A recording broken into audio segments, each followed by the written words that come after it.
I paid for my parents' 50th wedding anniversary at a luxury hotel in Manhattan. I wired the deposit, paid for the band, the flowers, the open bar, even a custom cake. I bought them a Swiss watch set that cost more than some people's cars. In return, my mother pointed at me and told security, "Get this beggar out of here!" So I showed them what their beggar was really worth. I walked into the lobby of the plaza in a $4,000 dress and felt like I'd accidentally stolen someone else's life. The dress? A pale, sleek thing from a designer who usually dresses women who brunch on the Upper East Side, fit perfectly. My hair, fresh from a salon in Soho, still held that expensive wave. Only the mascara betrayed me, carving black rivers down cheeks I'd tried to contour into effortlessly happy. In my hands, I was still clutching a velvet box, a pair of Swiss watches worth about $6,000, a small gift for 50 years of marriage. "Ma'am, I'm so sorry." The security guy took me lightly by the elbow. That polished, trained gentleness expensive places require. "Your name was removed from the guest list last night. I'm afraid I can't let you in." Removed. He said it like we were talking about a typo, not a daughter. "Removed by whom?" "Your parents asked us to update the list," the manager added, eyes soft with professional pity. "Again, we're very sorry. Please." Behind the glass doors, I could see everything. My mom, in a gold dress, hugging my younger brother Mike. My dad, lifting a champagne flute. My younger sister Erica, laughing loudly, holding court with her friends. A family celebration. My family. Just without me. I took a breath that felt like it hit concrete halfway down. "Let me talk to my mother," I said. They hesitated, but someone opened the door to the ballroom a crack. My mom didn't even step into the hall. She spoke from inside, like I was a delivery she hadn't ordered. "We thought you wouldn't come, Megan," she said, sounding inconvenienced. "This is a family event. It's really just for close family." Family. Without me. I held out the velvet box. "For you and Dad," I managed. She didn't take it. Instead, she turned to the nearest waiter. "Please take this away. Get it out of here." Then she waved toward me with that same dismissive flick she used on telemarketers. "Actually, get her out. Get this beggar out of here." The word hit harder than the cold wind waiting outside. Beggar. After I had wired over $7,000 for the banquet deposit. After 10 years of paying their bills, covering Mike's business ideas, funding Erica's girls' trips and emergency credit cards. I was the beggar. The doors closed.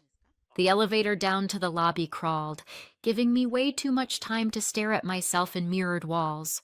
Woman in a designer dress, mascara smeared, fingers shaking around a box no one wanted. On a monitor in the corner, they were streaming the live feed from the ballroom for the staff. I watched my mother hugging Mike, Dad giving some heartfelt toast, Erica laughing with a glass in her hand. Family celebration. Without me. Couples glided past me in the lobby, giving me those quick, curious looks people give car accidents they're not sure they're allowed to stare at. The doorman held the door open. February wind off the Hudson slapped me in the face, sharp and wet. "To downtown?" I croaked to the cab driver as I slid into the back seat. He glanced at me in the rearview mirror, at the ruined makeup, the expensive dress, and didn't ask a single question. He'd seen this before. Women in good shoes leaving someone else's happiness. New York blurred past in streaks of light. I hugged the watch box like it was the last thing anchoring me to reality. I was 34, a successful investment analyst, owner of my own consulting agency.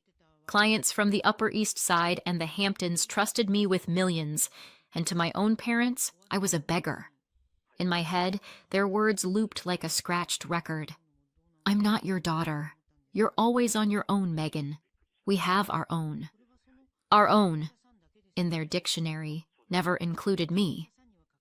By the time the cab pulled into the underground garage of my building, a glass and steel tower in downtown Manhattan, my hands were shaking so badly I could barely swipe my card to pay the driver. No one from my family had ever been here. Why would we go into those anthills? My mother always scoffed whenever I invited them. We like real homes, not boxes in the sky. My box in the sky was a 2-bedroom condo on the 32nd floor with floor-to-ceiling windows and a designer kitchen. I'd paid for all of it myself. In the dark, empty garage, everything I'd swallowed for 34 years ripped its way out. The scream came from somewhere low and animal and ugly. It tore my throat raw and bounced off concrete. Years of swallowed comments and, "We didn't mean it like that," and, "You know your brother needs more help than you do." My phone vibrated. "Hey!" Stacy's voice beamed from the speaker. "How's the golden couple? Are you dancing already? Send me a pic of that dress. I want to hate you properly." I swallowed metal. "They threw me out," I said. The words scraped. "I'm not their daughter." Silence. No crackle. No joke. "Where are you?" "Garage. In my car." "Stay there. Don't drive." "I'm coming." 20 minutes later, she was banging on the window of my car. She didn't say anything, just opened the door and wrapped her arms around me like she was physically holding me together. Upstairs, in my overly tidy living room, I collapsed on the couch and poured it all out. The ballroom, the guest list, the manager, the word beggar, my mom talking to me through a crack in the door like I was the wrong delivery. Stacy reheated takeout pilaf, poured red wine, unzipped the back of my dress. $4,000 sliding to the floor in a puddle of fabric. "This isn't just toxic," she said finally. "This is psychological abuse. You know that, right? You're not being dramatic. You're a victim." Victim. I'd never used that word about myself. I was the strong one, the responsible one, the one who could handle it. "I'm not a victim," I muttered. "I run portfolios. I fix things." "Yeah," she nodded. "You fix everyone's mess but your own." Something clicked in my brain. "I have a spreadsheet," I blurted. "An actual one. I've always tracked the money, just in case." I dragged my laptop across the coffee table, still in my slip, and opened a file named, very creatively, family_expenses.xlsx. It opened instantly. Rows and rows and rows. Dates, transfers, purchases, payments. 10 years of just this once. And we'll pay you back. And you understand, you're good with money. At the bottom, in the total cell, a number glowed. 15,347,000. As a raw number, it had always felt abstract. When I translated it into real money in my head, it landed around $200,000. $200,000. My chest tightened. That was a decent condo in New York. That was a comfortable retirement. That was a business from scratch. A boat. A year of travel around the world. That was an entire life I had handed to people who had just called me a beggar. I scrolled through the rows. Erica's tutors for her kids, month after month, about $1,600 each time. New bedroom furniture for my parents, $5,000. Mike's barber shop, roughly $36,000. My parents' spa retreat in Palm Springs, about $11,000. Full renovation of my parents' apartment, over $40,000. Every line was a slice of my time. Every figure was a trip I didn't take, a dream I postponed for later. I fed them, dressed them, entertained them, patched their holes, rescued their bad decisions. In return, I got, "Get this beggar out of here." My family had been slowly eating my life through endless small requests, and I'd let them because I thought that was what love looked like. Spoiler, it's not. Love, I realized, was Erica's crooked kindergarten drawing of a house with a sun that hung over my parents' couch for 30 years. Love was Mike setting the garage on fire at 14, and everyone laughing, "Boys will be boys." Love was having a permanent seat at the table, no questions asked. For me, love was, "You're strong. You'll manage." I was the ATM, always stocked, always available. About $200,000 over 10 years. Not a cent of actual affection. I don't remember falling asleep. I just remember Stacy's voice, the glow of the laptop, and that number at the bottom of the spreadsheet, burning holes in my retinas. 15,347,000. 200,000. Price of admission to a family that still saw me as an outsider. To understand how I got there. $200,000 deep into funding people who could throw me out of a party I paid for. You have to back up. Way back. I don't remember the first time I realized I was the extra child. Probably around the time I started bringing home certificates. At 9, I won first place in a district math competition. I came home with a printed certificate and the kind of grin you only get when numbers finally obey you. My dad glanced up from the TV just long enough to say, "Sit with Mike. He needs to memorize his multiplication table." He didn't even read what the award was for. Mike's crooked crayon house with a sun, though? That drawing hung above the couch for years. When I graduated from NYU's business school with honors, in the cap and gown and all that, there's a photo of me on the stage, smiling into a crowd that isn't mine. My parents didn't come. "Mike has finals," Mom said. "He's stressed." Translation: his exam anxiety outranked my entire degree. At 14, Mike burned down half the garage trying to fix something with gasoline and a lighter. Mom giggled. "Well, boys are like that, full of ideas." At 15, I was tutoring other kids in algebra so I could buy myself winter boots that didn't leak. Middle child. Invisible child. The one who would figure it out. And I did. I worked 14-hour days in a venture fund. Startups, pitch decks, endless meetings. At 30, I launched my own consulting agency. Clients trusted me with their portfolios, their retirement, their kids' college funds. By 32, I had the downtown condo, the savings, the successful woman LinkedIn profile. That's when the calls started. "Can you help with the utilities? They messed up Dad's pension again." "We're short this month, Megan, just until the check comes. You know how Social Security is." "Megan, I've got this idea. Self-service car wash. You understand business. You get it." Mike's car wash lasted exactly 3 months. Then came the barber shop. Then an online marketplace importing cheap junk from China. "You're doing great, Meg," Mom would sigh into the phone. "You've got that fancy job and your nice apartment. Your brother is trying. Send something. You know how it is." Erica's style was different. "Hey, sis. The girls and I are flying to Mexico. It's this amazing all-inclusive. We're just short a little. You're good with money. Can you help?" She didn't even bother with please. I helped. Always. Because family. Because they have no one but you. Because you'll understand when you're older. Then there were the vacations I wasn't invited to. On Memorial Day, the whole extended family went to a beach house in Florida. I found out from Erica's Instagram story, sunburned noses, cheap wine, everyone laughing on a deck. "Oh, Megan," she said when I called once, "you're always working. We didn't want to bother you." Right. The first time my mom's voice softened toward me in years was about 6 months before the golden anniversary. "Sweetheart," she cooed on the phone, "your dad and I have our 50th coming up. We've always dreamed of celebrating in a beautiful hotel in Manhattan, somewhere like the Plaza. You know we could never afford that." She let the sentence hang. "You're the only one who could make this happen for us." I took the bait. Of course I did.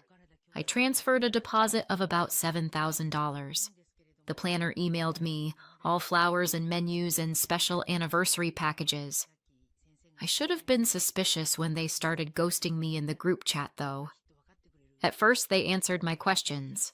Then, emojis, thumbs up, hearts. No real answers. When I asked about seating, there was a long pause. Then Erica finally texted, "Wait, you're coming too?" I laughed it off. "Of course," I typed. "I am your daughter." The day of the party, I booked the stylist, the makeup artist, picked up the watch set. I walked into that lobby believing, stupidly, that money could buy me at least a chair at the table. We both know how that turned out. Back in my condo, sometime between sobbing into Stacy's sweater and staring at the spreadsheet, another thought threaded through the wreckage. They didn't just throw me out of a party. They threw me out of a life I'd been paying for on autopilot. The next morning, my phone woke me up before the sun did, buzzing itself half to death on the nightstand. Stacy was snoring on the couch under a blanket. I slipped out of bed like I was sneaking past a sleeping dragon and padded into the kitchen. I made coffee and finally looked at my screen. The Chase app helpfully displayed my recent transactions from the card my whole family had access to. I'd opened that shared account years ago, just in case of emergencies. I'd forgotten it even existed. The card lived in my wallet, but everyone else had the number saved. Overnight charges glowed on the screen. Extra charges for the banquet, about $4,000. Skyline Lounge, a trendy rooftop bar where the after party had clearly migrated, roughly $2,000. A custom cake from a famous New York bakery, around $700. They were still celebrating on my dime after they'd had me escorted out. The app didn't show a charge for humiliation, but I mentally added that to the total. In my head, my mom's voice replayed crisp and cold. "Get this beggar out of here." The coffee machine finished hissing. I poured a mug, sat down at the table, and opened Instagram. The first post in my feed stopped me cold. There it was, the cake. 3 tiers, gold accents, fondant roses. My mother, smiling beside my dad, his arm around her shoulders. Caption: 50 years of love. So grateful for my beautiful family. Not one word about who paid for that grateful family tableau. I scrolled. Photos from the Mediterranean cruise I'd gifted them the previous new. Stacy poured herself coffee, sat across from me, and met my eyes. "So what now, sponsor?" Now. That word felt different. I closed Instagram. "Now," I said. I stopped being their ATM. For the first time in years, my chest felt light. Not good exactly. It still hurt. But the perpetual weight, the sense that I always owed someone something, was gone. I opened my email and typed, "Ella, good morning. I need a full breakdown of all family-related expenses from the last year and the contact info for our attorney." Ella, my assistant, replied in 10 minutes. She always does. "On it. Are you okay?" "Better than I've been in a long time," I wrote back. By lunchtime, she'd sent a fresh spreadsheet. I looked at the numbers like they were X-rays. Half of the banquet was already paid, about $7,000. The cruise for my parents, roughly $3,000 with departure in a month. A family vacation package for Erica, her husband, and their kids, about $4,000 flying out in 2 weeks. Another $2,000 wired to a landlord as a temporary loan for Mike's new barbershop location. A $7,000 renewal for my parents' country club membership in New Jersey. In total, roughly $36,000 already committed to their future fun, all from my money. By the afternoon, I was on the phone with our attorney. He listened, professional and unflappable, as I laid everything out. 10 years of transfers, no written agreements. "We'll pay you back, you know us." All the usual lines. "So, legally," he said, Anything without a written loan agreement, promissory note, or at least some message specifying repayment will be considered a gift. You can't reclaim what's already spent. I figured, I said. What about the stuff that isn't fully paid for yet? That you can cancel, he replied. Future charges, bookings made in your name, those you're absolutely allowed to stop. As for the so-called loans to your brother without any paperwork, in the eyes of the law, those are gifts.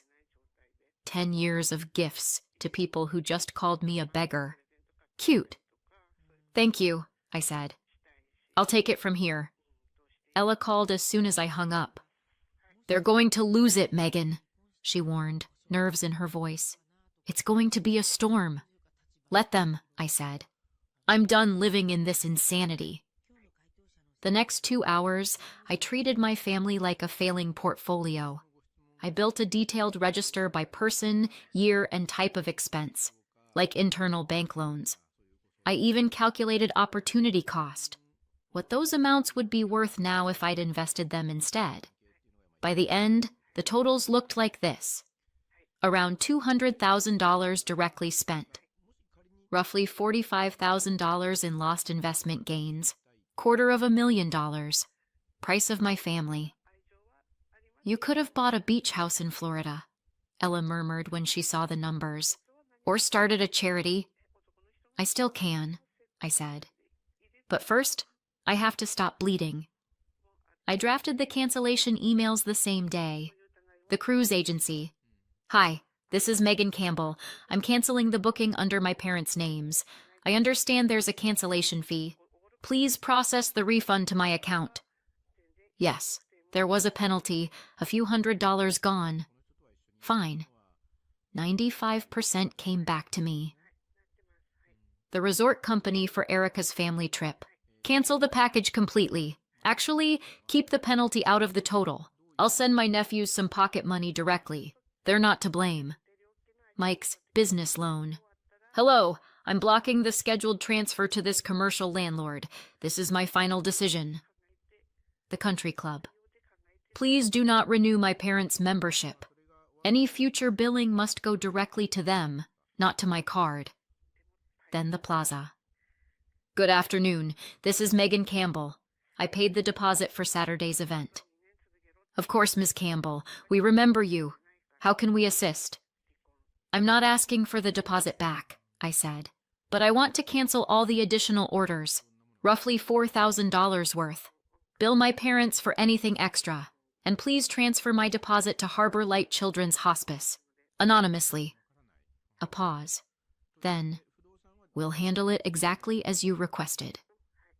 By evening, everything was done.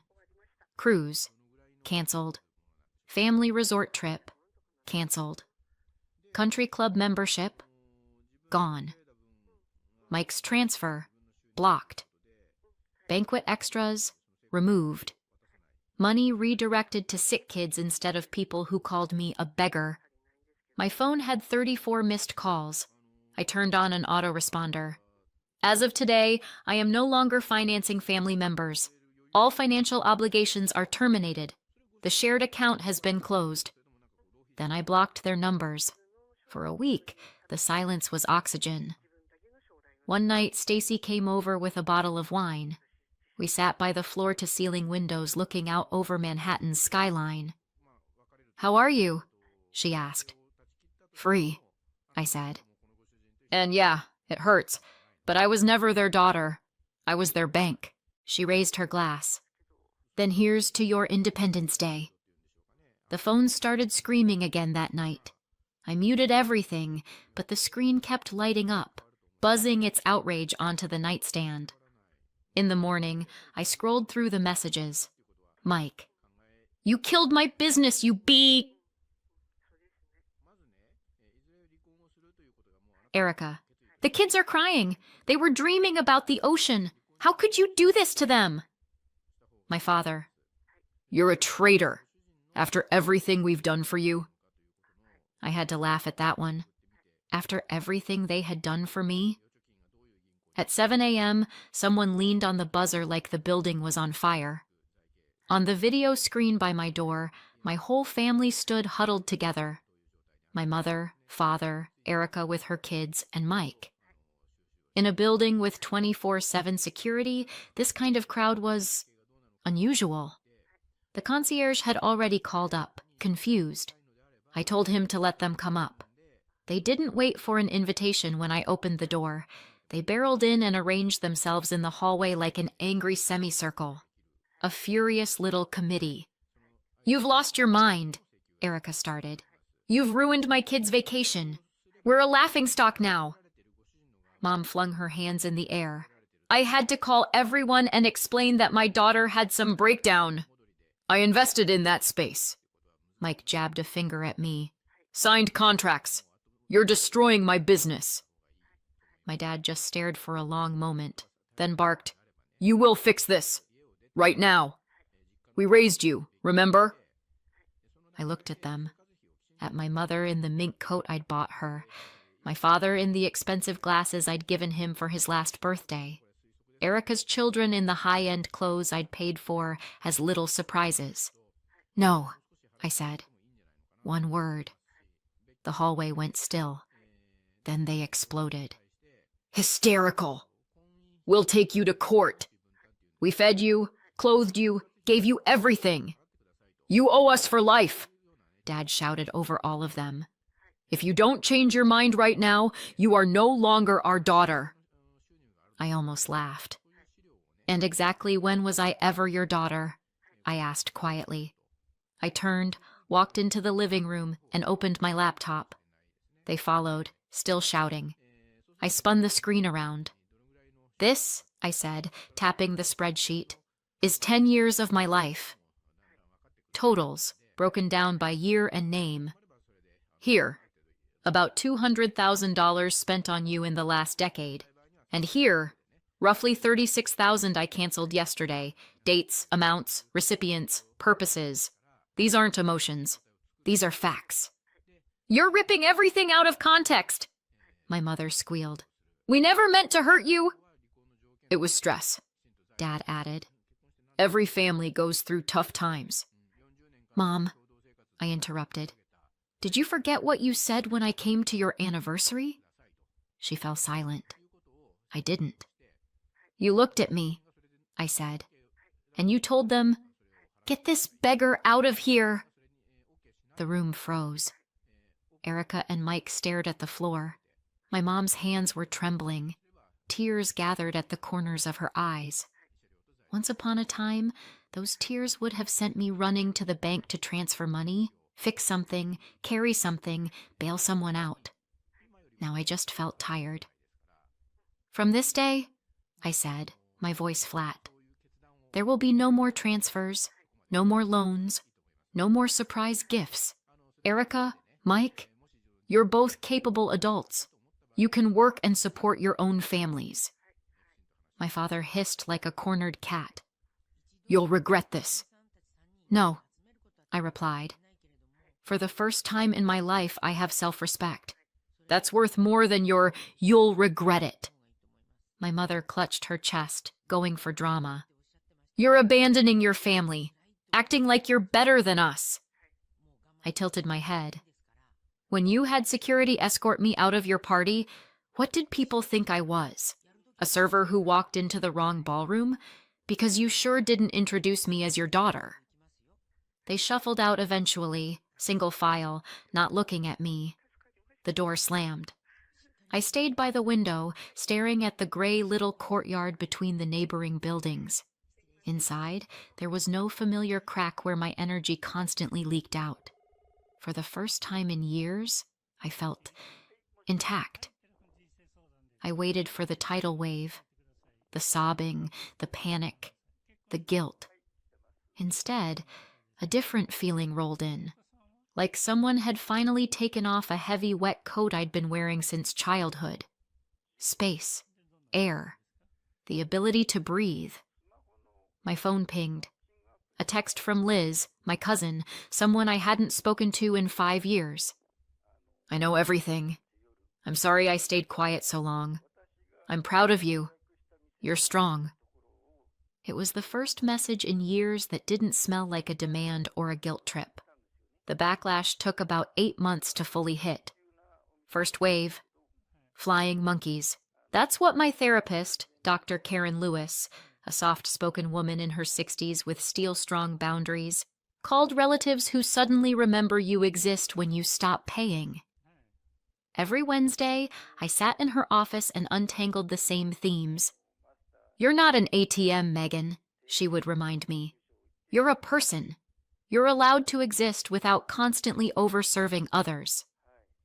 We practiced not answering manipulation immediately. "Before you respond to anyone," she said, "ask yourself, what am I feeling? What do I want? Then decide if you respond at all." The calls and messages kept coming. "Aunt Valerie, your mom's worried sick.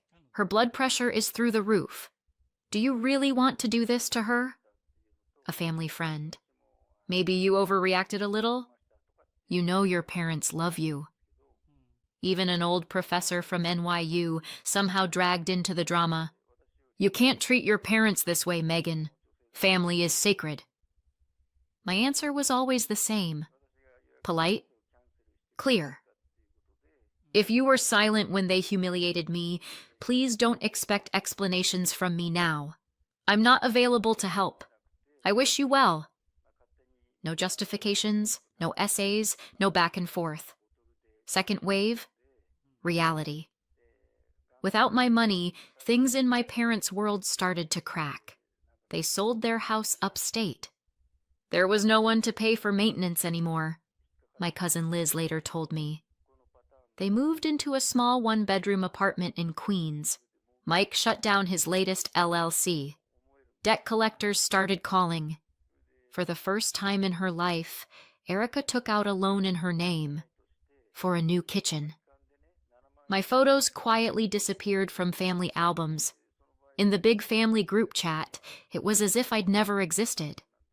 To neighbors on the landing, my mom reportedly said, "We have 2 children now," meaning Mike and Erica.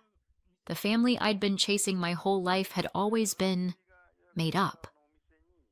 I realize now their love was a contract. I told Dr. Karen once. As long as I paid, I belonged. "And what do you feel now?" she asked. I thought about it. "Relief," I said finally, "and grief for a family that never actually existed." 6 months after the showdown in my living room, my phone buzzed with a very neutral message from Dad. "Maybe we could meet for coffee?" I brought it to therapy like a school kid handing over a permission slip. "What do I do?" I asked. "What do you want?" Dr. Karen countered. "Honestly, I want to see if anything has changed," I admitted. "Without lying to myself." "Then meet," she said. "But on your terms, public place, 30 minutes, no money talk, and you leave if they cross those lines." We met at a small cafe in Greenwich Village. They looked older, smaller, like someone had turned down the saturation on them. We talked about the weather, their health, my work. Surface, surface, surface. "We miss you," Mom said at last, voice trembling. "Do you miss me?" I asked. "Or do you miss my money?" She looked down and picked at the edge of her napkin. Dad cleared his throat. "Just think about what it means to be a family," he said. "I do," I replied. "Every day." We finished our coffee. No one brought up bills, loans, or just this one thing. We said goodbye on the sidewalk like colleagues parting after a meeting. The power they'd had over me dissolved like morning fog. What was left was just me, whole, real, and a New Year's Eve party that felt like mine.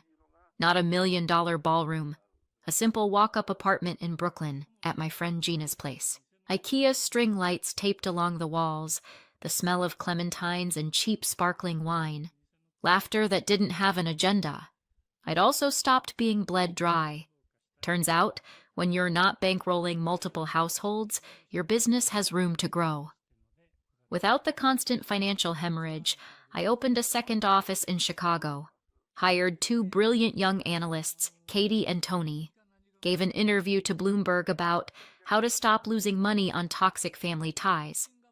The article blew up. My bank account stopped looking like a public utility. My energy did too. Online, I found a private Facebook group for people who'd cut financial cords with abusive families.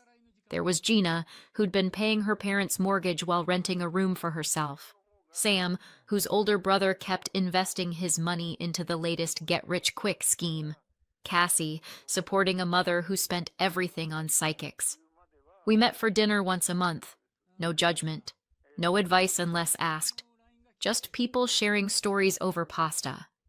For my 35th birthday, I did something radical. I celebrated on my terms. No politely forced relatives. No, you pay, we show up. Just my people. Stacy was there, of course. Gina brought cookies. Sam showed up with the first printed copy of his short story collection. Self-published, but he already had interest from a small press. Cassie came with her 3-month-old son Tim, named after her grandfather. They loved me for exactly nothing I could buy them. Later that evening, the doorbell rang again. This time, it was Liz and my Aunt Margaret, my dad's younger sister. The one who had walked out of the golden anniversary right after I'd been kicked out. No scene, no words, just grabbed her coat and left. Aunt Margaret handed me an old envelope. "This is from Grandma Eleanor," she said. "I wanted to give it to you earlier, but your mother always said, she's not ready yet. I think you are now." Inside was a letter on yellowed paper and a statement from an investment account. "Megan, my dear granddaughter," it read. "You were always my favorite, though I never said it out loud.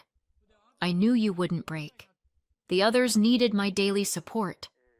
You only needed to know that I believed in you. This money is yours and only yours. Use it when you finally stand up for yourself." Grandma had been gone 7 years.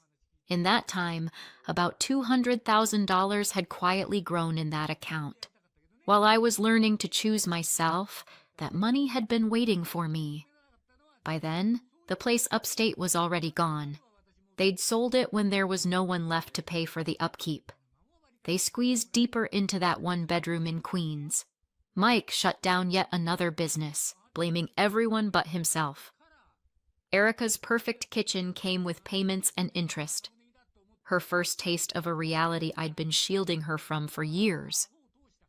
My mother started telling neighbors on the stairwell, "We have 2 children," meaning the ones who still played by her script. I started something else. Part of Grandma's money went into establishing the Eleanor Campbell Foundation. Small scholarships and emergency grants for young women who'd been financially and emotionally abused by their own families. The rest stayed put, quietly earning. I knew someday I'd know exactly what to do with it. One winter evening, I stood by my own window, watching snow swirl in the streetlights. The city glowed with holiday lights. Behind me, my apartment was loud. People were arguing about movies. Someone was trying to teach baby Tim how to clap. It smelled like potato salad and cheap champagne. An ordinary New Year's Eve, in an ordinary apartment with very ordinary people. I looked at the chaos and felt my face relax into a smile. So this is what family looks like, I thought. Not the one you're shoved into by blood and obligation, the one you choose yourself. The one that doesn't charge admission or send you an invoice for existing. And this time, I wasn't the beggar. I was the one who finally shut the ATM down and walked away with my life. So tell me, did I go too far or not far enough? Let me know in the comments and subscribe for more. On Christmas Eve, my family dumped my 9-year-old niece at an empty bus stop and drove off for a luxury Christmas vacation without her. "You always ruin Christmas," they told her. I didn't hesitate. I did this. 6 months later, they got a letter and their lives started to unravel. If you'd asked me an hour earlier what I was doing on Christmas Eve, I would have said something boring and normal. Matching pajamas, a cookie sheet cooling on the counter, my husband Michael pretending he wasn't excited about the annual tradition of eating dinner straight off paper plates because it's Christmas and I'm not doing dishes. Then my phone rang. Unknown number. I almost didn't pick up. Unknown numbers are either scams or people trying to talk to you about your car's extended warranty. I don't even have a car worth extending. I answered anyway, because Christmas Eve makes you stupidly optimistic, like maybe this time the universe is calling to say, surprise, you're getting a break. Hello? There was a hitch of breath on the other end, a small sound, like someone trying not to cry and failing at it. Aunt Anna? My stomach dropped so fast it felt like I'd swallowed the floor. Sophie? I said, already standing, already walking toward the living room window like I could see her through it. Sophie, honey, where are you? She was my niece, 9 years old. The kid who always hugged too hard and said sorry when you handed her a glass of water, like existing was something she owed you for. She sniffed. I'm at a bus stop. A bus stop? My voice came out too loud. Michael looked up from the couch, remote frozen in his hand. What bus stop? I don't know. It's dark. There's a sign. I'm trying to read it. I forced my breath to work. Okay, slow down. Tell me what happened. There was a pause, and then the words came out in a rush, like if she didn't say them fast enough, they'd disappear. Mom dropped me here. My brain tried to reject that sentence, like a computer refusing a corrupt file. Kayla dropped you where? I said. Kayla, my younger sister, was the kind of person who could turn any situation into a performance. Tears on cue. Smiles like a weapon.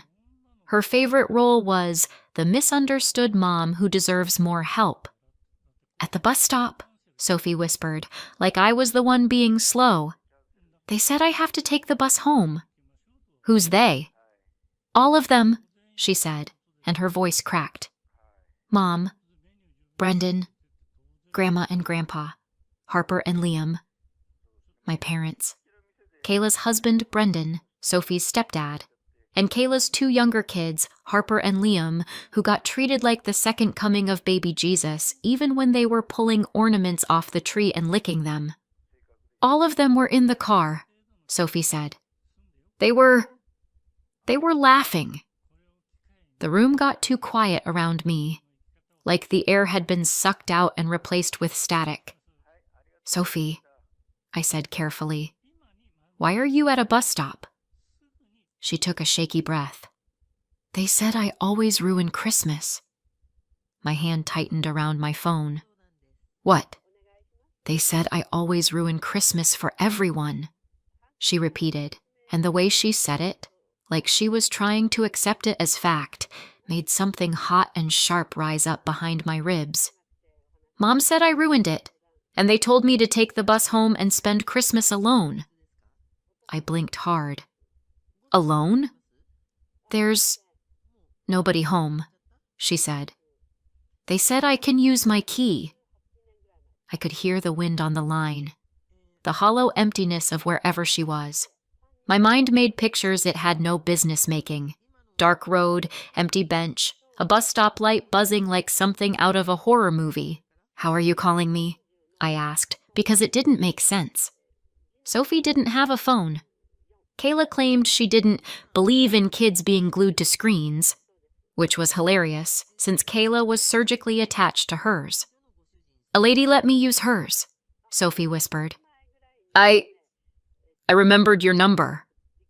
That hit me like a punch. My number. From babysitting days. From all those times I'd tried to be the extra adult in Sophie's life because the one assigned to her by biology kept treating her like an inconvenient receipt. Okay, I said.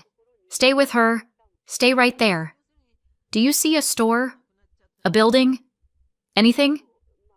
There's nothing, she said.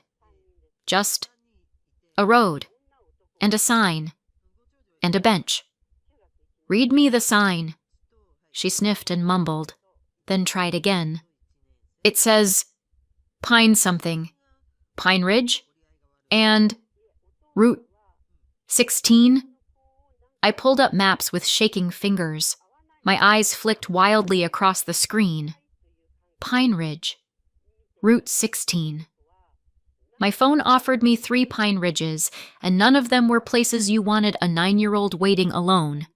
Sophie, I said, trying to keep my voice from snapping in half. I'm coming to get you. No, she blurted. Please don't call Mom. I started, but she cut me off, fear spilling out. She'll be mad. She'll be really mad. She told me not to. She told me to go home and... Her voice got small again. She said I ruin everything. I closed my eyes. There it was, the thing that had been hovering at the edge of my awareness for years. Not a bruise, not a dramatic headline, just a kid who believed she was the reason holidays went bad. Listen to me, I said, and I didn't care that Michael was watching, that my voice had gone low and dangerous. You didn't ruin anything. Do you hear me? There was a pause. Okay, Sophie whispered, but it sounded like she didn't believe me. Put the lady on, I said gently. Can I talk to her? A muffled movement. A new voice. Adult. Female. Wary. Hello? Hi, I said, forcing myself into calm. My name is Anna. I'm Sophie's aunt. Thank you for letting her use your phone. Where exactly are you? The woman hesitated. We're at the stop near Pine Ridge. There's no one out here. I was driving by and saw her sitting there crying. I didn't want to leave her. My throat tightened. You did the right thing. Can you stay with her for a few more minutes? I'm coming right now. I can, she said, voice firm now. I'm not leaving her. Thank you, I breathed. Thank you so much. I took the phone back to Sophie. I'm on my way, I told her. Stay with her. I'll be there as fast as I can. Aunt Anna? Yeah, honey.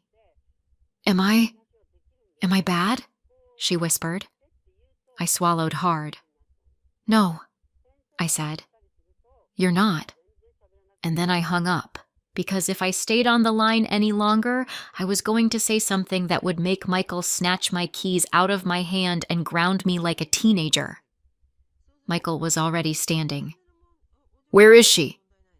Bus stop, I said, grabbing my coat. Middle of nowhere. Kayla left her.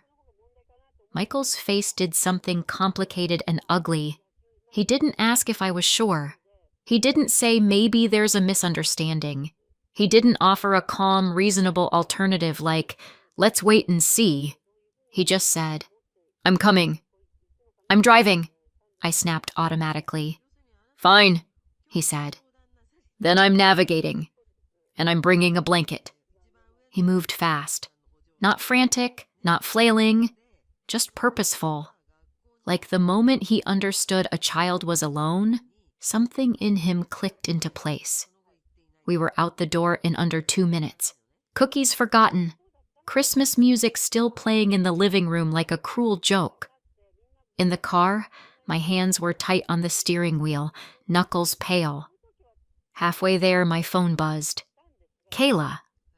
I stared at it like it was a live grenade. Sophie had begged me not to call her, and I hadn't. But Kayla calling me on Christmas Eve wasn't normal unless she wanted something. I answered on speaker because if I held the phone, my hands might shake. Anna! Kayla's voice was bright. Too bright. Merry Christmas Eve! What are you doing? I tasted blood where I'd bitten the inside of my cheek. Driving, I said. How's your trip? A little laugh. Oh, wow, it's amazing. The kids are so excited. How's Sophie? I asked, like I was asking about the weather, like I wasn't seconds away from tearing my own hair out. A pause, just long enough. Kayla sighed theatrically. Ugh, don't even. She was a nightmare. My stomach twisted. Michael's gaze snapped to me, sharp. What do you mean? I said. She was pouting and whining and acting like everything is about her, Kayla said, as if she was describing a grown adult at a work party. She ruined the whole vibe. There it was again. Ruined. Like Sophie was a spilled drink you couldn't scrub out. So, Kayla continued breezily, we sent her home. I blinked. You sent her home? Yeah, she said, as if I was being dramatic. She's 9. She has a key. There's food in the fridge. She can manage. It's not like we abandoned her in the woods. My grip on the wheel tightened so hard my fingers hurt. What bus did she take? I asked, still playing calm, because Sophie was right. Kayla would be furious if she knew. Whatever one goes back, Kayla said. There's a direct bus. It's fine. And Mom and Dad were okay with that? I asked. Kayla laughed like I'd told a joke. Mom said it was about time someone taught her consequences. Dad didn't want to deal with the drama. Brendan's relieved. And honestly, Harper and Liam are having a way better time without her sucking all the attention. I tasted something metallic. Rage. Disbelief. The kind of anger that's so clean it feels cold. Kayla, I said, voice steady by sheer force. You sent a 9-year-old home alone on Christmas Eve. She wasn't home alone, Kayla snapped suddenly, irritation slipping through. She was on a bus. Don't ruin this for us, Anna. It's Christmas. I stared at the road. Right, I said quietly. Merry Christmas. Then I hung up. Michael didn't speak for a full minute. He just stared forward like he was memorizing the shape of my sister's voice so he could hate her properly later. Finally, he said, She thinks Sophie is already home. I know, I whispered. We drove faster. When we finally pulled into the empty stretch of road, my headlights swept over a bench, a sign, and a small bundled shape sitting stiffly under a streetlight that flickered like it was trying to die. Sophie. My chest caved in. I slammed the car into park and got out before the door was fully open. Sophie looked up, and for a second her face was blank, like she didn't trust what she was seeing. Then she stood, shaky, and ran. She hit me like a little cannonball, arms tight around my waist, her whole body trembling. I knew you'd come, she whispered into my coat, and it broke something in me so cleanly I almost couldn't breathe. I've got you, I said, voice rough. I've got you.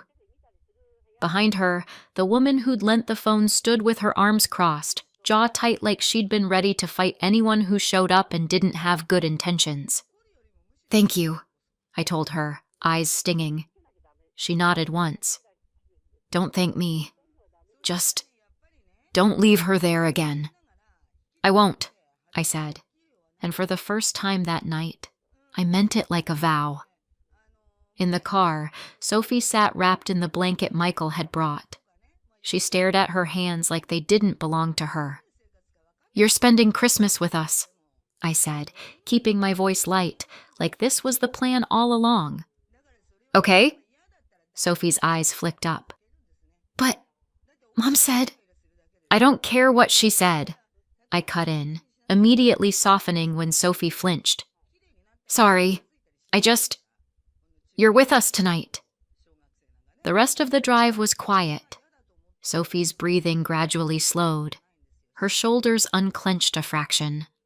When we got home, the house smelled like sugar and cinnamon and the life we were supposed to be having tonight.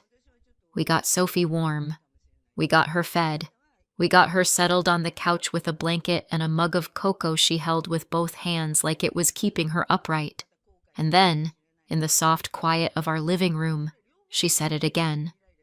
They said I ruined Christmas. I sat beside her and stared at the twinkling lights on our tree. Somewhere else, my sister was sipping something expensive and laughing. And Sophie was sitting on my couch, trembling like she'd been dropped into a world that didn't want her. I watched her eyelids droop. I watched her fight sleep like it was dangerous. I tucked the blanket higher around her shoulders, and I made a decision so sharp it felt like a click. They didn't know it yet, but Christmas Eve wasn't the end of this. It was the beginning. Favoritism doesn't always look like a villain twirling a mustache and cackling over a cauldron of child neglect.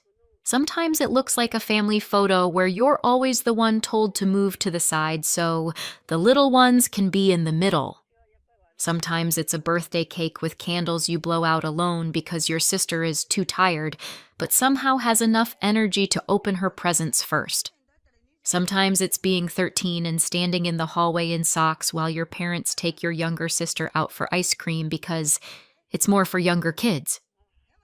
Kayla was 3 years younger than me, and she learned early that the world bent for her if she made the right face. My parents weren't monsters. They didn't hit me. They didn't lock me in a closet. They did something worse in a quieter way. They made me feel like I was optional. Kayla was the favorite, not in a subtle way either, in a way that felt like a running joke everyone understood except me. I tried for years to earn what she got for free. Good grades, perfect chores, being easy, being grateful, being invisible. It didn't matter. Eventually, I stopped trying. Not because it didn't hurt, but because hope is expensive, and I was tired of paying for it. When we were older, I thought that would be the end of it. Like favoritism was a childhood disease you grew out of. Then Kayla got pregnant. She was barely out of high school, still living at home. I was in university and living there too, because tuition had a way of eating every dollar you thought you had. Kayla didn't want the baby. She said it openly, like it was the weather. By the time she realized she couldn't undo it, resentment had already set up camp behind her eyes. Sophie arrived, small and pink and demanding, like babies are. Kayla held her for pictures, and then handed her off like a purse she didn't want to carry. My parents were still working. Kayla was still Kayla. So the baby ended up with me. At first it was, "Can you watch her for an hour? I just need a nap." Then it was, "Can you take her? I have plans." Then it was, "You're good with her. She likes you." I was the one who warmed bottles, the one who paced the living room at 2 a.m., the one who learned Sophie's cries like a language. I told myself it was temporary, that Kayla would mature, that motherhood would click. It didn't. Even when I moved out, job, tiny apartment, my own dishes to not wash, Kayla's expectations followed me like a shadow. "Can you take her after work? Can you keep her on Saturday? Brendan and I need a date night." Brendan came later. A new man, a new last name, and a fresh reason for Kayla to pretend everything was fine. When she married Brendan, I really believed things would get better. Marriage is supposed to make people more responsible, right? I was adorable. Kayla had Harper, then Liam, 2 little blonde hurricanes who could smear peanut butter on a wall and get praised for being so creative. Sophie, Kayla's first, became inconvenient. Not abused in a way that left bruises. Neglected in a way that left empty spaces. It showed up in small things I couldn't unsee, like Sophie sitting at the kitchen table while Kayla braided Harper's hair with glittery bows, like Liam getting a whole birthday party theme and Sophie getting told, "We did cake at Grandma's, remember?" Even though Sophie had been at my house that day, like Kayla and Brendan loading Harper and Liam into the car for a family outing and saying, "This is more for younger kids," while Sophie stood by the door, shoes already on. "You can stay with Aunt Anna," Kayla would say, like she was doing Sophie a favor, and Sophie would come to me without complaint, like she'd already learned not to ask why. Brendan liked to act like he deserved a medal for marrying someone who already had a child. He'd say things like, "I stepped up," and "Not every man would do this."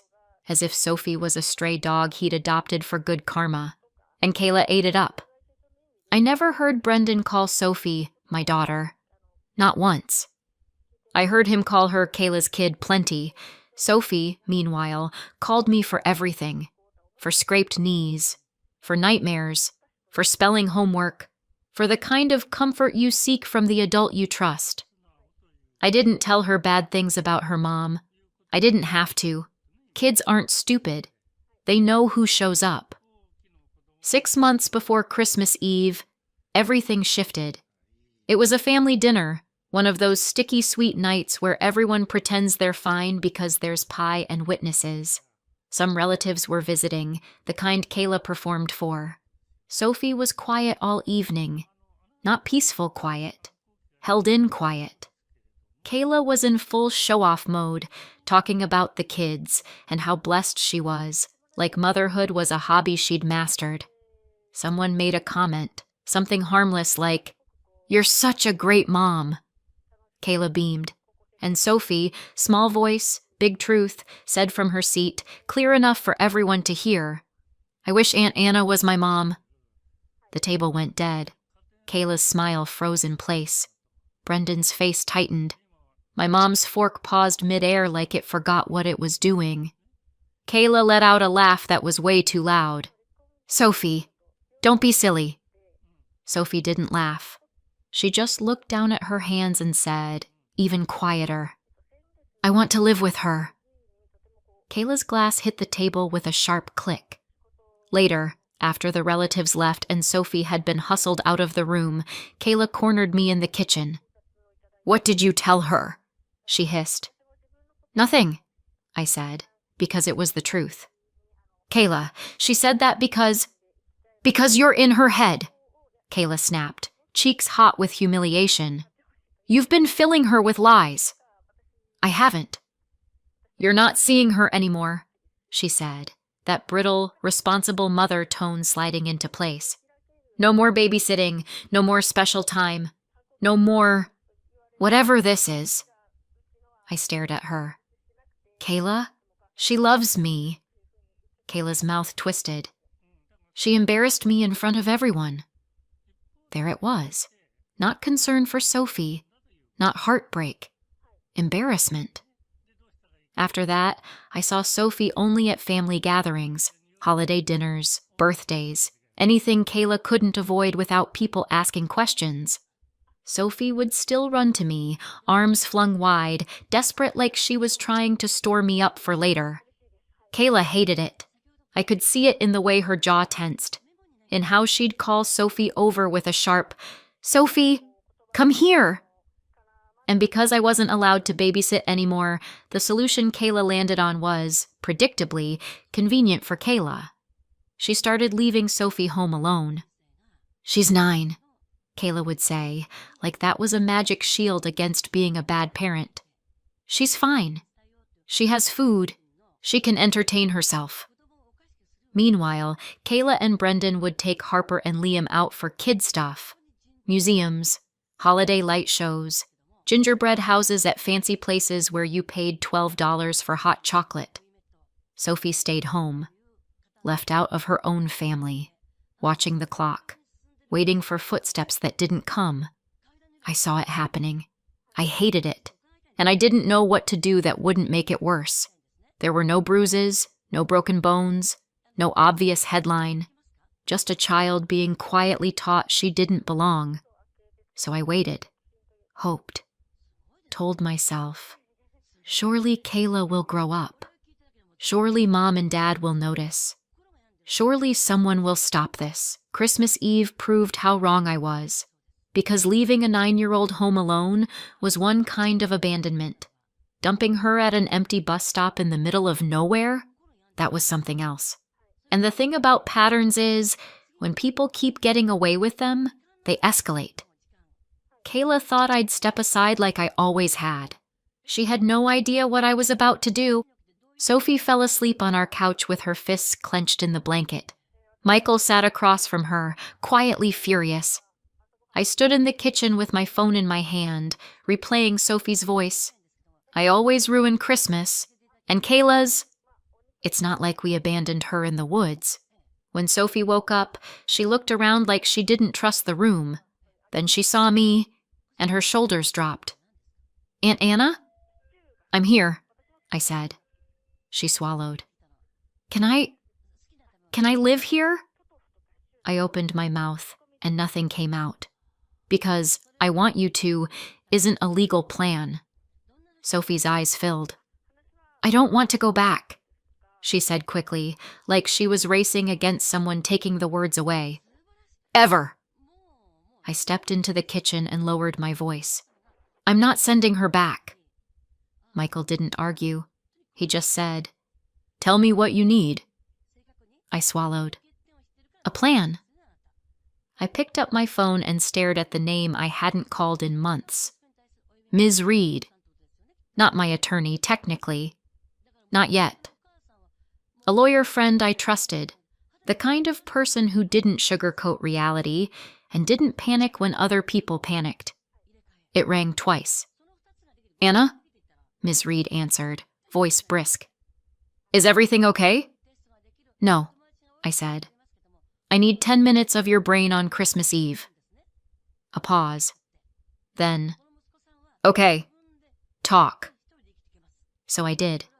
I told her about the call, the bus stop, the line Kayla used, the fact that Sophie didn't have a phone, the fact she was supposed to take a bus home alone. Ms. Reed didn't gasp.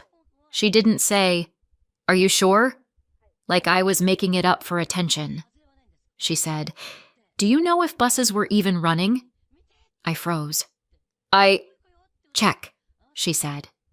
"Right now. Screenshot it." So I did. I pulled up the transit page for the route Sophie had described, the one Kayla had claimed was direct.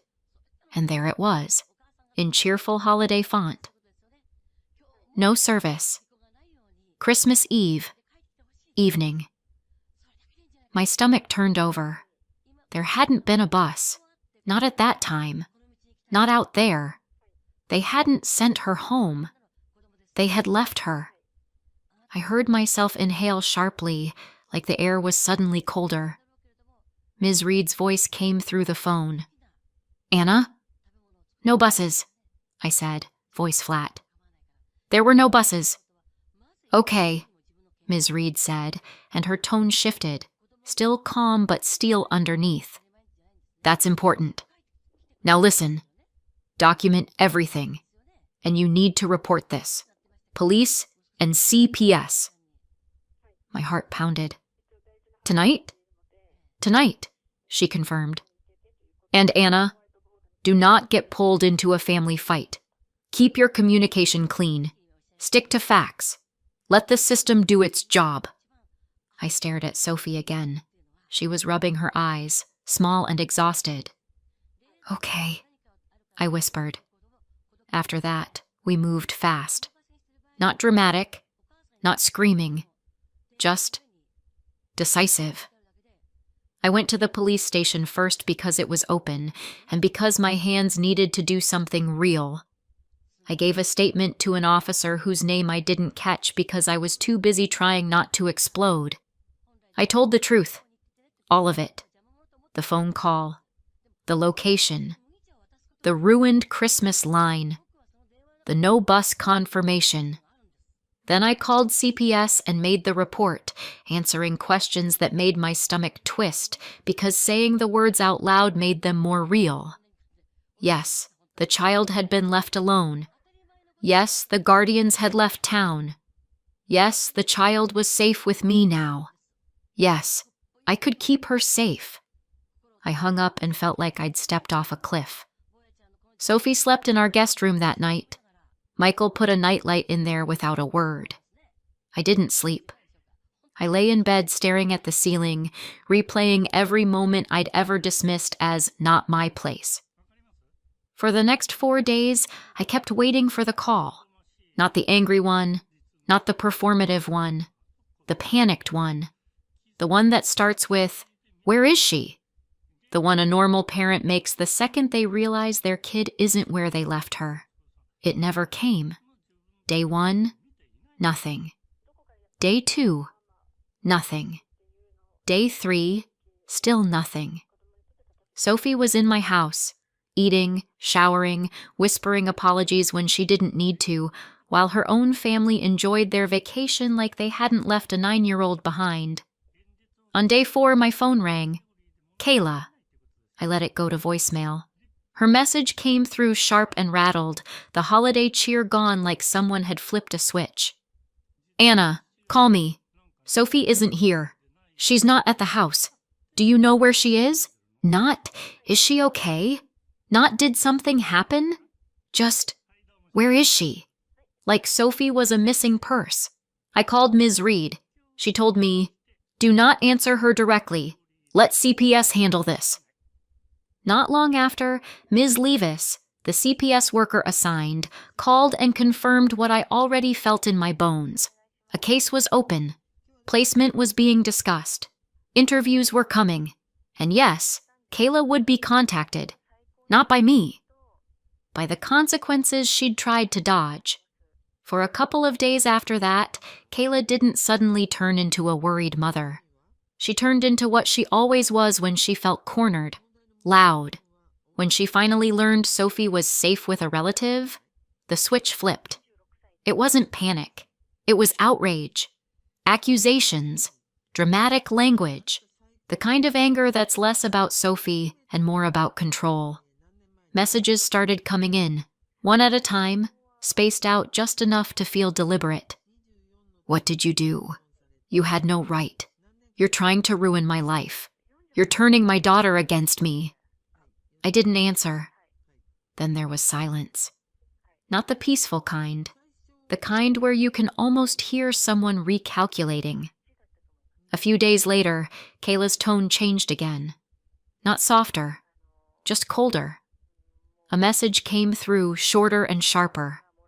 Fine. Keep her. She wanted you anyway.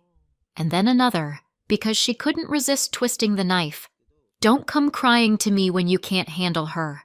She ruins everything. I stared at my phone until the screen dimmed.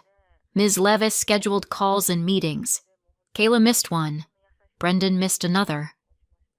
My parents didn't respond to a request for an interview until days later. No one sounded like people desperate to get Sophie back. They sounded like people angry their mess had been seen and relieved someone else was carrying it. By the time Ms. Reed said the words temporary placement, something inside me unclenched.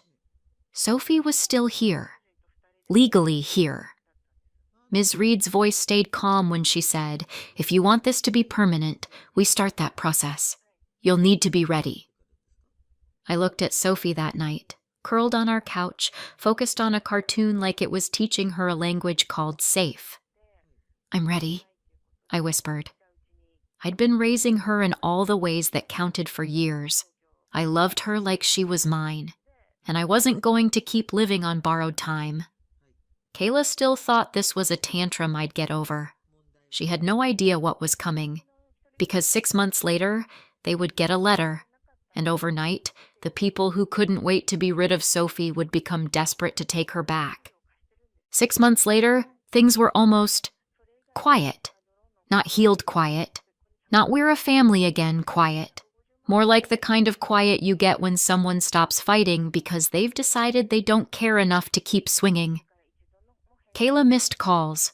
Brendan didn't show up to half the meetings. My parents stayed conveniently vague.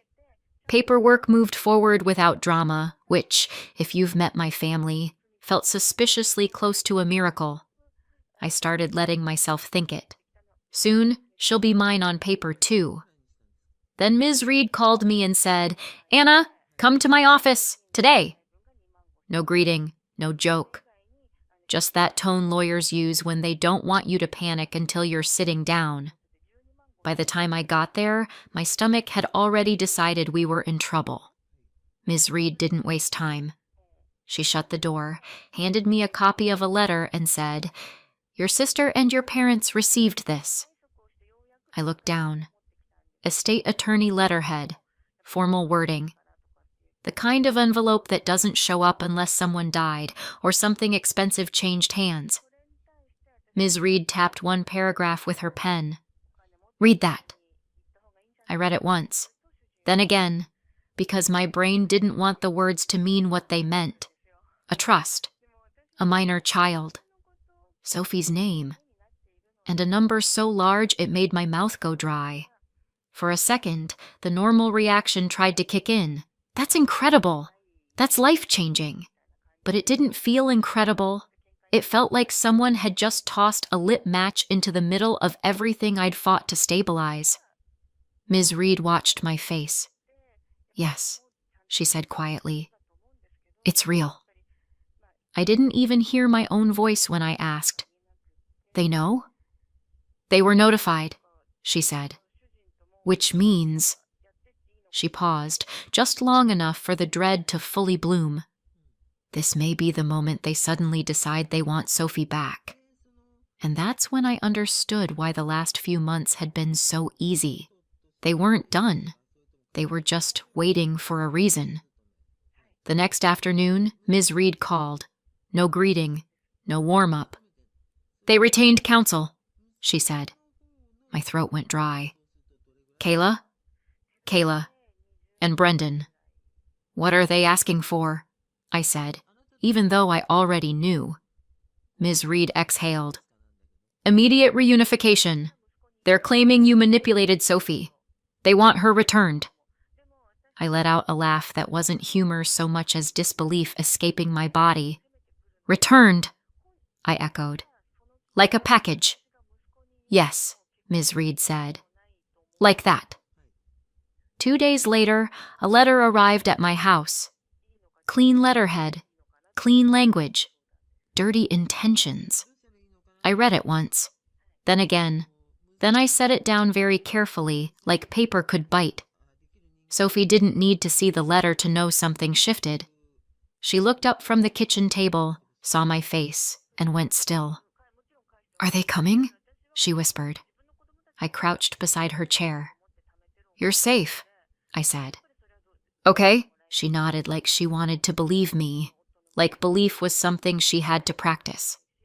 That night, Kayla finally texted me. Not, how is Sophie?